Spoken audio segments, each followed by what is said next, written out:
thème du camp cette année, c'est les royaumes.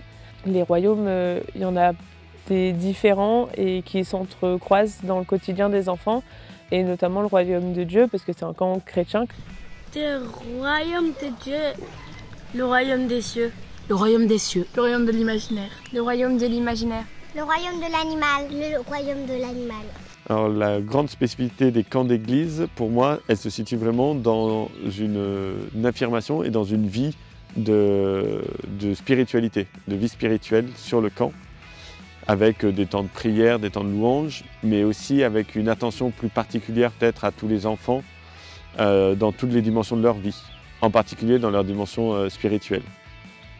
Donc on les accompagne, on écoute, on réfléchit avec eux sur qui est Dieu, qui est l'humanité, enfin qu'est-ce que l'humanité, comment eux s'y situent dedans, le rapport à eux-mêmes, le rapport aux autres. Kayla, Suzanne, Tiffaine, Joanne, Raphaël, Naël, Octavien. Il y a souvent des enfants qu'on voit moins parce qu'il y en a qui prennent plus de place, c'est normal, enfin, on est tous différents. Et il faut faire vraiment attention à chacun des enfants. Et ça peut être un point un peu difficile, de ne pas oublier ceux qui se font oublier. Dans notre vie quotidienne, l'attention à l'enfant se voit assez souvent. On est attentif par exemple à leurs heures de lever, à leurs heures de coucher. Ça dans tous les accueils c'est le cas, mais nous il y a quand même cette lecture théologique, anthropologique derrière qui nous l'accentue. Au moment du matin, on a un temps d'accueil et de prière, de louange pour dire merci. Le soir, on remet toujours la nuit et la journée qu'on vient de vivre et la nuit dans les mains de Dieu, et la journée du lendemain. Et après, par exemple, aujourd'hui, j'anime une activité pour les enfants, une activité biblique. Le thème est un peu complexe, mais voilà, pour dire comment on se situe. Aujourd'hui, c'était avec le texte de Romains 13 sur la soumission à l'autorité. Est-ce qu'il faut toujours se soumettre à l'autorité ou pas? Je suis en plein milieu de jeux vidéo, je ne peux pas m'arrêter juste pour mettre la table, ils peuvent le faire. Si. Enfin, faut souvent choisir ce qui est juste et pas ce qui rapporte de l'argent ou ce qui permet de gagner. Et plutôt de penser, et pas de penser à soi, et penser aussi aux autres. Oui. Moi je pense que si jamais on pense qu'à soi, c'est très mal et après on aura presque plus d'amis. Oui. C'est narcissique. Ça veut dire quoi narcissique? C'est-à-dire que tu penses qu'à soi, tu dis oh ouais je suis le plus beau, c'est moi le BG, etc. Et aussi, oh je suis le champion, laissez passer, je suis un professionnel. Ils font aussi les services, donc ils font la cuisine, ils passent le balai dans la grande salle, ils nettoient les sanitaires, ils font la vaisselle, parce que pour nous c'est important, ça fait partie de la vie de collectivité. Et ça permet aux enfants de pas juste consommer leur camp, mais d'être acteurs de leur camp et de comprendre aussi toute l'organisation qu'il y a dans la vie quotidienne. Nous, on a la chance, on est en gestion libre, donc on fait la vaisselle, on fait la cuisine. Et c'est des moments privilégiés pour parler avec les enfants, pour être attentif à eux. Quand on voit que quelqu'un va mal, on a la chance de ne pas avoir un énorme groupe. Donc on peut se séparer pour qu'un animateur ou une animatrice aille prendre soin de l'enfant qui ne va pas trop bien, tout en gardant à l'esprit que celui qui va bien, il faut aussi en prendre soin, même s'il ne l'exprime pas, qu'il n'exprime pas un besoin particulier. Donc voilà, il y a tout ce jeu-là, et je pense que oui, notre culture, j'allais dire d'église aussi, nous rend attentifs à être attentifs aux autres, à prendre soin des autres. Aujourd'hui, on travaille beaucoup sur le royaume du corps, notre corps dans l'espace, avec la danse et le théâtre. J'interviens avec deux groupes différents, ceux qui ont entre 11 et 14 d'une part, et puis ceux qui ont entre 8 et 10 d'autre part. Et on a avec chaque groupe 4 heures pour explorer différents éléments autour de la danse. C'est vraiment plus une initiation autour de la danse contemporaine. Donc j'apporte tout un tas de consignes différentes et puis les enfants se les approprient et puis on explore ensemble des choses, soit seul, soit à plusieurs dans le groupe, l'écoute du groupe, et puis autour de tous les fondamentaux de la danse que sont l'espace, le temps, le rythme et le flux.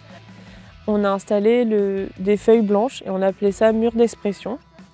Les enfants peuvent écrire ce qu'ils veulent, quand ils veulent. Ils peuvent aller écrire ce qu'ils ressentent, ce qu'ils ont envie de dire, des remarques qu'ils veulent faire. Et c'est vraiment un mur d'expression libre. Nous, on le regarde, mais on n'y touche pas, sauf s'il y a insultes, moqueries ou enfin, voilà, les non négociables. Pour ouvrir un peu les enfants à d'autres cultures culinaires, on a choisi, surtout pour les repas du soir, de décliner un peu des repas typiques d'un pays. On est allé aux États-Unis, on a mangé des burgers. On a fait un curry indien avec de la pâte de curry. On va faire une soupe de poisson avec des œufs marinés pour le côté asiatique.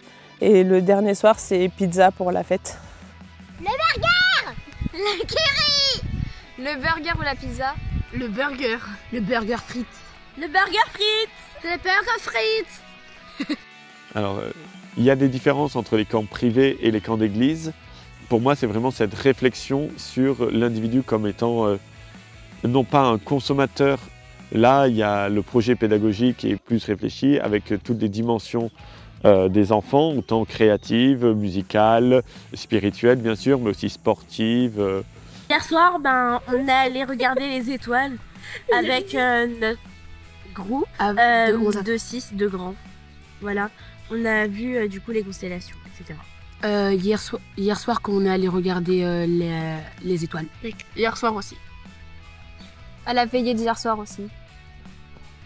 À la veillée d'hier soir. Pour moi, un camp d'église, ça rajoute par rapport à des colos classiques et quand même beaucoup moins consommateurs d'activités. Le fait que ce soit un camp chrétien, ça permet à des jeunes, là en plus d'horizons différents, de pouvoir partager leur foi, mais ça permet d'échanger entre enfants avec les questionnements qu'ils ont entre enfants. Ça leur permet de s'exprimer sur leur ressenti à propos de la foi. Et je pense qu'il y a peu d'endroits où ils ont l'occasion de faire ça. Par exemple, il y a des choses de la Bible que pas tout le monde savait qu'on a appris. La relation avec les autres, parce qu'il y a des personnes qu'on ne connaît pas ici forcément. Et on arrive à se créer des liens et tout. Et on n'est pas toujours forcément en train de jouer avec les gens qu'on aime. Parce que, voilà, j'ai d'aimer tout le monde. Ça nous a appris aussi à ne pas être égoïste, qu'on est tous ensemble, par exemple, d'attendre les gens pour manger, même si c'est pas toujours respecté, surtout moi. Et aussi, il y a les mots de remerciement et tout. On pouvait se faire des mots de remerciement, des gestes d'attention, voilà. Par exemple, tu nettoies la table de quelqu'un, alors que c'était pas à toi de le faire, c'est un geste d'attention où tu écris « merci d'être mon ami » ou un truc comme ça. Il y a de 7 ans à 14 ans. Donc c'est très bien parce qu'il peut y avoir beaucoup d'entraide. Je trouve que ça fait vraiment grandir les enfants, les plus jeunes, d'être avec des grands. Parce qu'on leur laisse plus d'autonomie et on laisse aussi les plus grands gérer. Donc ça fait beaucoup d'apprentissage en horizontal et pas descendant parce qu'ils apprennent entre eux, entre les enfants. Et ça, c'est très chouette. Il faut vivre des camps. Les camps, c'est vraiment la vie d'église. On dit souvent qu'il n'y a pas beaucoup de jeunes dans nos paroisses. C'est vrai, mais en camp, ils sont là. Et par exemple, j'ai été toujours touché là. À chaque fois, on a pris le Notre Père tous ensemble. Mais quand vous avez 16 enfants et 3 animatrices qui disent le Notre Père, ça sonne vraiment voilà, comme un dimanche matin au culte. Ouais, ça prend du sens, quoi. C'est une vraie vie d'église.